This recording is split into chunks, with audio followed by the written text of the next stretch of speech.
ગુજરાતની રાજનીતિના બાપુ એવા શંકરસિંહ વાઘેલાની અમિત શાહ સાથે મુલાકાતે રાજ્યના રાજકીય વર્તુળોમાં અનેક પ્રકારની અટકળોને તેજ કરી દીધી છે। બાપુ ખુદ ગાડી ચલાવીને એકલા સર્કિટ હાઉસ પહોંચ્યા હોવાના પણ અહેવાલ પ્રાપ્ત થઈ રહ્યા છે।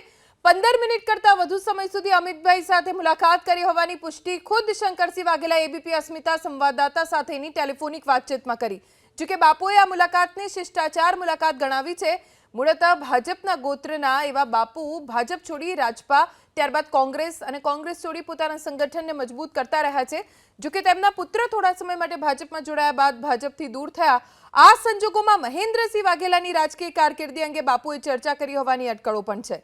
જો કે બાપુ ખુદ રાજકીય ક્ષેત્રે નિવૃત્તિ લેવા નથી માંગતા, ત્યારે આ બેઠકમાં તેમને અમિતભાઈ સાથે કયા મુદ્દે ચર્ચા કરી તે કહેવું મુશ્કેલ છે અને એ જ કારણ છે કે અનેક પ્રકારની અટકળોએ જોર પકડ્યું છે।